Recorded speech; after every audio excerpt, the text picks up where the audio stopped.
I've created this short presentation to better illustrate the power of words. So there was this Japanese researcher called Dr. Masaru Emoto who made some very noteworthy discoveries about the relationship between thought and matter using water crystals. So he took an extremely powerful microscope and high-speed camera into a very cold room where he photographed frozen water crystals. He discovered that these crystals, when specific and concentrated thoughts were directed at them, for example, when he presented words and music, written or spoken, to forming water crystals, he observed that the water developed into brilliant and colorful complex patterns, like snowflakes.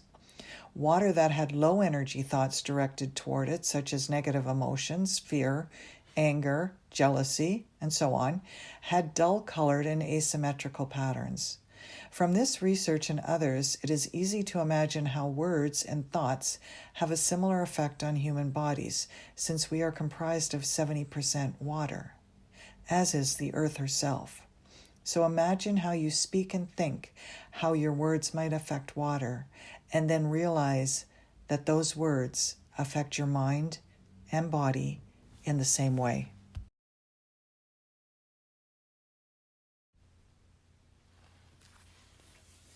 Okay, so what we really need to do is to start understanding words. That's what we really need to start doing. And we need to do our homework in understanding words. So we can start by looking up not only the definition of a word, but also its origin, its prefix, and its ending. In other words, let's use the word contract as an example. Con is defined as to swindle or to trick. The word tract is defined as a brief treatise or pamphlet used for general distribution.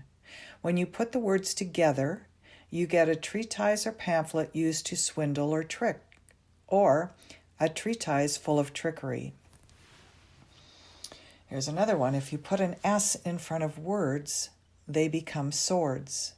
And that's what words are. They are cutting. They can cause you great trouble. We are word-controlled creatures, and when we use words, we are casting its thoughts and vibrations into the magnetic field, or magic field, which creates the energy of our earth. So if we're not careful with our words, we can even cast a spell without even being aware of it. Most people, most of us, we don't even know that what we're doing when we yell harsh words at each other using swear words or curse words. They were not called curse words for no reason.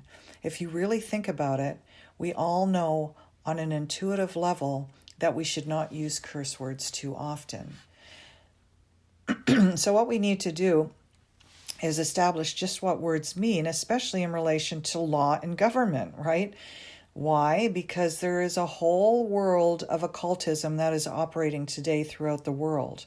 And just like the magician doing magic tricks, we can be fooled into thinking that what he was doing was real. But once we learn how the trick was done, we can no longer be fooled because we know now that it is an illusion. In other words, we have become aware of the trick and it cannot deceive us anymore. And the dark magicians use real magic spells to control our mind.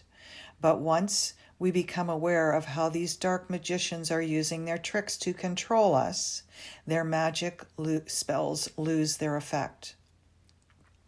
So our awareness is one of the most powerful spiritual powers that we have. If we use it wisely, dark magicians will not be able to control us.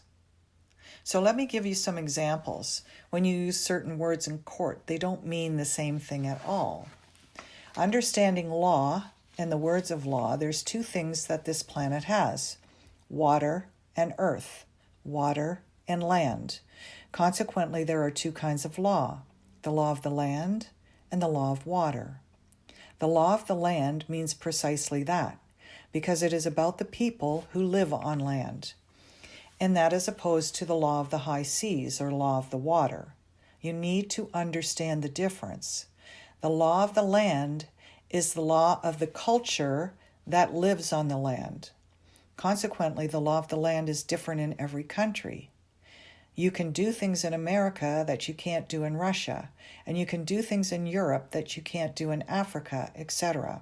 However, there is a higher law that dominates the entire world. It's called the law of the water, or the law of the high seas. The law of water is what is referred to as the law of money. It doesn't matter what color you are, where you're from, or what country you live in. Money is money. And anytime you're doing banking or using money, you are now under the law of water. Another word is maritime admiralty law. If you go back in history, in ancient history, where all of this began, back in the land of Canaan, for those of you who are familiar with the Bible, you've heard of the land of Canaan. Well, Canaanites were Phoenician, and in ancient Phoenician, Canaan meant merchant banker. The very word merchant comes from mer, the sea, water. Let me give you an example of the difference between the law of the sea and the law of the land. We all know the Statue of Liberty. Well, it must be put on water. It could not be put on American land as such. It had to be put in the harbor because it's not the statue of freedom. It's a statue of liberty. Liberty is what a sailor gets when he pulls into port. He gets liberty. He's not free. So America is not the land of the free and the home of the brave. They're not free or brave, period. It is not a free country. Let me give you another example of how this law of water works. Why is it that you have to go to court? People are always concerned with having to go to court. You go to court because you play basketball and tennis on a court. How do you play tennis on a court?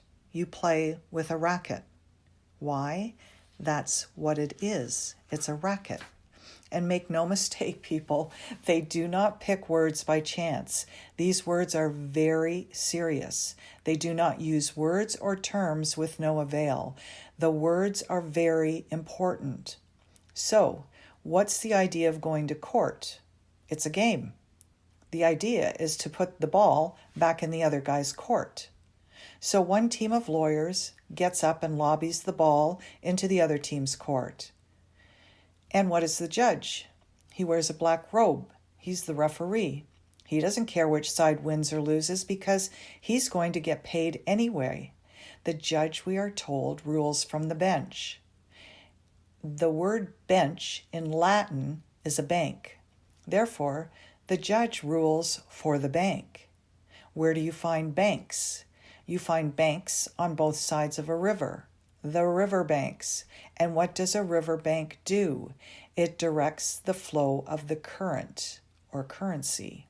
Consequently, your money is the currency because it is the flow. So let's see how this works. When a ship pulls into a harbor, and all ships are referred to as female, airships, rocket ships, etc., always female. Why? There's a very good reason. All Admiralty banking law says that all ships are female because they're carrying items for money. So a ship pulls into the dock and the captain must provide a certificate of manifest because yesterday the ship was not here or there. So today the ship has pulled in, so it is manifested. And consequently, all the $800,000 million of TVs or Toyotas have manifested. Each one of those products have come off a ship, so they have come off of water. And each one of those items have come off a ship, and each ship has a captain, and the word captain comes from a Latin word capital, or money. So the captain represents the money that's on board the ship. And now when the ship comes in, the captain must present a certificate of manifest. And each ship, when it comes into dock, sits in a berth. She's berthing a ship. Consequently, all the products on the ship represent money. Now, let's step back a bit. When you were born, your mother's water broke and you came out. And so this is why you must have a birth certificate, because you are a maritime admiralty product under international law. Your body is considered a maritime admiralty product. Your mother delivered you. That's why when you order a product from Sears, they will ship it to you. They will deliver it. That's why you were in your delivery room. Your mother was delivering a product. Maritime admiralty. You came down your mother's birth canal. And so these products sometimes come off the ship and are stillborn. That happens sometimes. So you lost a product, and so you need a death certificate. And that death certificate must be signed by the doc. The doc has to sign your birth certificate and your death certificate. All of these words and terms are maritime admiralty banking terms. Therefore, if you understand courts and laws and judges and lawyers, they are all under international law, maritime admiralty law.